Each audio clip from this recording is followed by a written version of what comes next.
Children in custody in Colorado, ordered released by a judge, are not going free on time. What we've heard is that it's days to months that they're waiting. A state hotline for tax help has hung up on people 500,000 times. They put you on hold and then they come back and they say, due to the volume of calls, we cannot take your call back tomorrow. And students gather books that they've loved to give to kids who might love them a second time.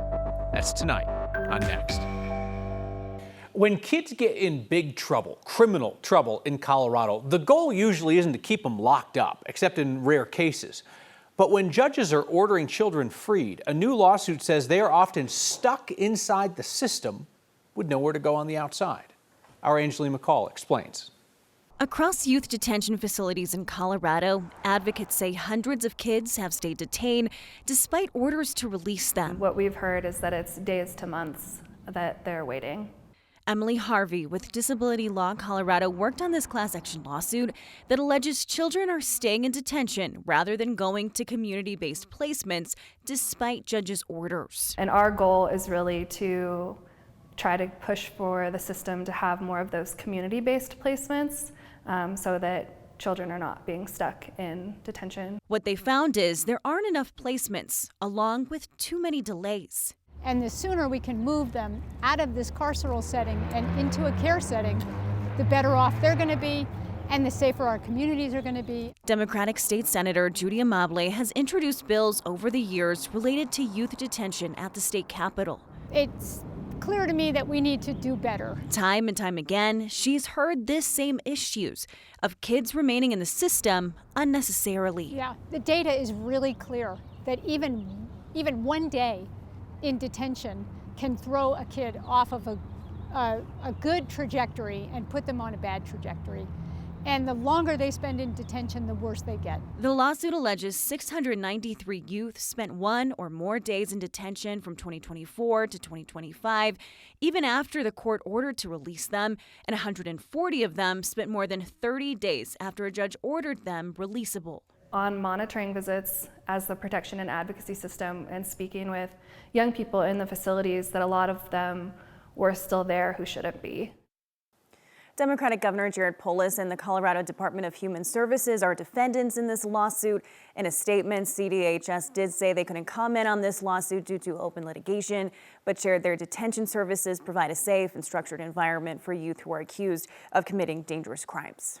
Angela, it also stands to reason, right, that a kid who is in the system longer is a kid that could get in more trouble on the inside, or a kid that could be victimized on the inside. Yeah, in fact, there was a study that was done by Disability Law Colorado that says that restraints from staff to youth have gone up 60%, also seeing more youth-on-youth violence. And so every single day that they remain in the system, they might be seeing more of this, right? Yeah. And it's certainly exposed to something that they wouldn't otherwise be exposed to. Angela McCall, thank you so much. A parking lot in southeast Denver, parking garage partially collapsed this afternoon. Denver Fire says they haven't found anybody injured out there yet. Collapse did crush 2 cars, and first responders are still looking around this garage with drones and cameras. This is a parking garage near an office building in Hamden and Yosemite. Our drone video shows, you see the crack, the hole there in the top of the garage surface, and at least 4 cars have fallen inside from our view. First responders cleared the office building. Denver Fire says they've done a preliminary search of the garage and got in touch with the owners of those vehicles to give them some bad news on a Monday. President Trump has ordered ICE agents to America's airports to patrol security checkpoints as TSA workers go without pay during the partial government shutdown. So far, no immigration agents have been assigned to Denver or Colorado Springs airports, according to the leaders there.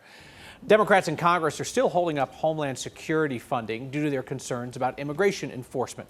But ICE agents are some of the only DHS employees that are still getting a paycheck during this partial government shutdown. So now they're being put to work at airports to help manage the long security lines as unpaid TSA agents call out or quit. White House border czar Tom Homan says immigration officers are currently working at 14 airports across the country, mainly doing crowd control. But this weekend, President Trump said that the agents will, quote, do security like no one has ever seen before, including the immediate arrest of all illegal immigrants who come into our country. Over the weekend, Senate Republicans blocked a move by Democrats to fund TSA without giving money to ICE. At Denver's airport, the folks in charge say the security checkpoints are, quote, operating normally. Taxpayers calling the state of Colorado for tax refund help have been hung up on 500,000 times in the last 2 years. Our Marshall Zellinger looked into the communications problem the state knows it has, but can't seem to fix.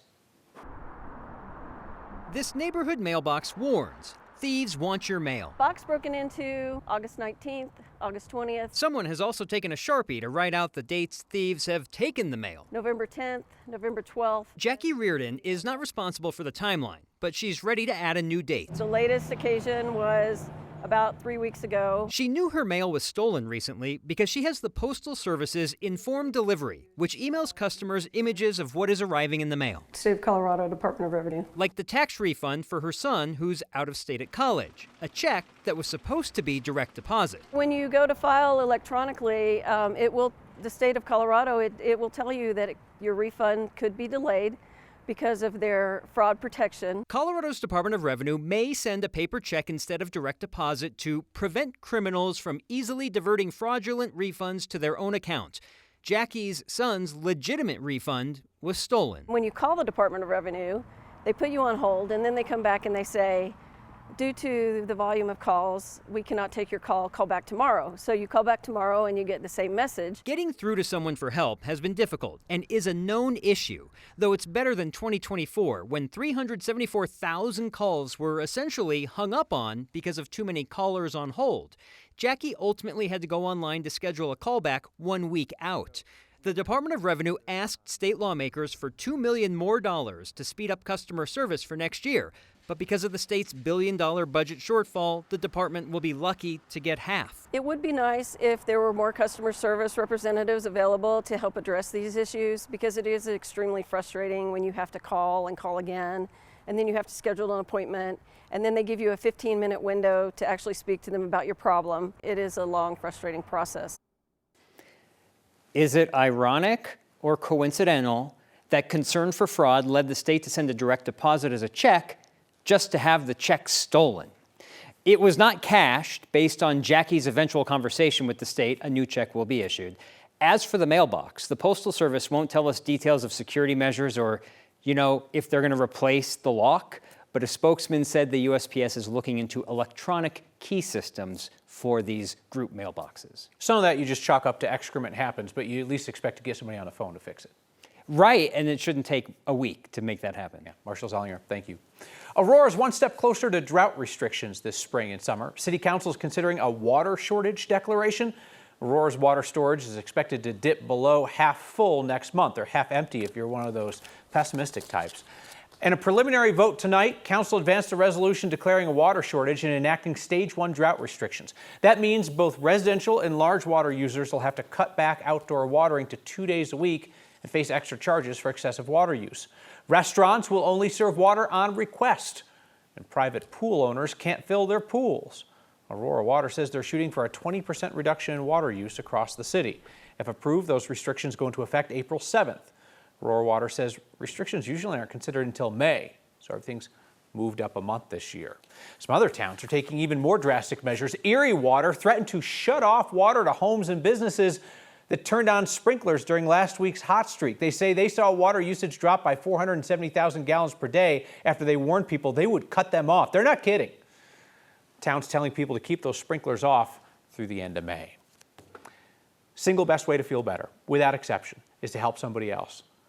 So thanks to all of you who improved your week and helped families escaping child abuse and domestic violence by donating to the nonprofit Sungate Kids through our latest Word of Thanks micro-giving campaign. You've raised more than $55,000 to support their work at a time when they have lost some federal funding. Your Word of Thanks micro-giving, 302 weeks and counting, has raised almost $18 million for Colorado's nonprofits. So continue to tell me about the nonprofits in your corner of Colorado that you support, the nonprofits that support you and your neighbors as well. Email next@9news.com or text next 303-871-1491. A fire burning at Fort Carson could shut down a state highway for the rest of the week. Reading sets kids up for healthy, happy lives. So a community group is helping pediatricians prescribe books. There's really no other way to universally reach all those kids. And as 9 News is sold to a new owner, I would like to share something that the late great Carl Akers said here almost 50 years ago, the last time 9 News was sold. We'll have that next. A wildfire continues to burn at Fort Carson, and that means that a highway is expected to stay closed at least until Friday. Fire started burning last Wednesday along Colorado 115 that connects Colorado Springs to Penrose. The fire's grown to more than 7,300 acres without any containment. Some of that acreage, we should say, is crews setting backburns to take away fuel ahead of the fire. They're working to keep it on the east side of the highway at this point. All evacuation orders in that area have been lifted. Spring 9 News meteorologist Chris Bianchi. Obviously, we could be in for a really rough, heart of the fire season ahead in summer, but, at least we've got that snowpack, right? Yeah, about that. Yeah. Unfortunately, it is at our lowest levels for this point of the season on record. Records date back to 1987, and we are likely going to be talking about our earliest snowpack melt-off, which means basically what we were just talking about there with that wildfire in southern Colorado. Fires like that in the foothills will be perhaps a bit more common earlier in the season. I would be more concerned about the foothills in May and in June. So there's two different kinds of wildfire seasons we got here in Colorado, right? The wintertime grass fire season, early spring one as well, and then the mountain big wildfires, the Cameron Peaks, the big fires, those tend to develop in the summer. This lack of snowpack means that, unfortunately, that wildfire season may begin earlier this year because of that lack of snow protection. Now, we are seeing a little snow for us here in the mountains. Don't get too excited about this. This is a lot more bark than bite with the radar picture right here. I've just been looking at all the cameras from all the top passes. None of this is sticking really even to colder surfaces, but we may, in a few spots above 12,000 feet, get a slushy inch or two of snow later on tonight. But this is going to be our dominating weather feature again for us here across Colorado. It is a dominating ridge of high pressure, a heat dome, however you want to describe it. It's here, and it means temperatures tomorrow and for Wednesday going to be right at, if not above, record levels. Tomorrow's forecast high of 83. That would break the daily record by 7 degrees. This would also be our 4th daily record high in 6 days. That is truly shocking. And on Wednesday, it's even hotter, 88, which would set for the 5th time in 8 days, a new all-time March record temperature for us here, all-time high record temperature for us here in Denver. We briefly cooled out, the chance for showers late Thursday and Friday, but then we warm right back up again next weekend.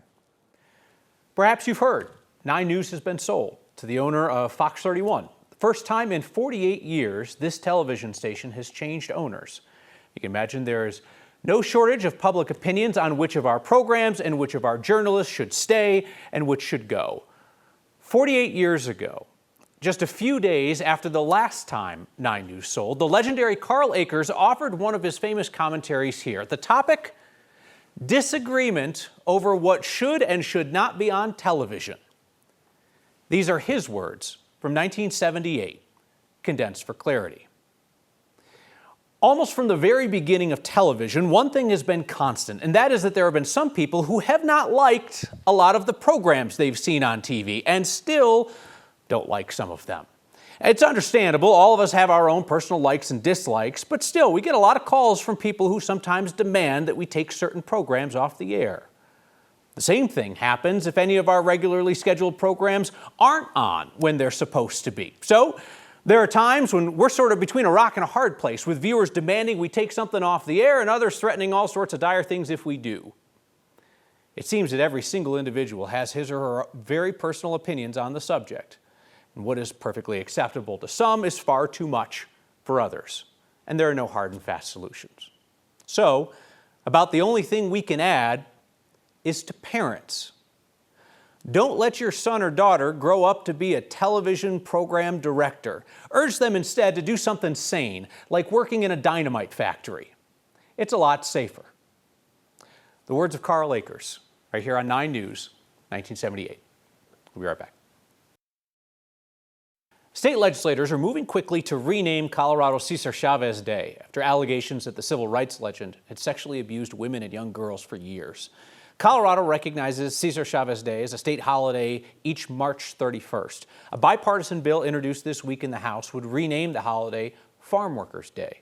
The bill's sponsors say the new name would honor other members of the labor movement, including United Farm Workers co-founder Dolores Huerta, who came forward recently at age 96 to say that decades ago she was a victim of Cesar Chavez's sexual abuse. By creating Farm Workers Day, we are not taking something away. we are giving something back. Back to the people who have carried this work for generations. Back to the families whose stories deserve to be centered. Back to the community that has shaped Colorado in ways we can never fully measure. Denver has already temporarily renamed the holiday as Si Se Puede Day. That's pending an official renaming process. And Denver has also removed Chavez's name and statue from Cesar Chavez Park. In Colorado, nearly half of all kids go into kindergarten without the basic developmental skills that teachers say they'll need to succeed. But an early literacy program is working to change that, starting from birth. Our Byron Reed has the story. 5-year-old Jack loves to read books. Because you can learn so many things.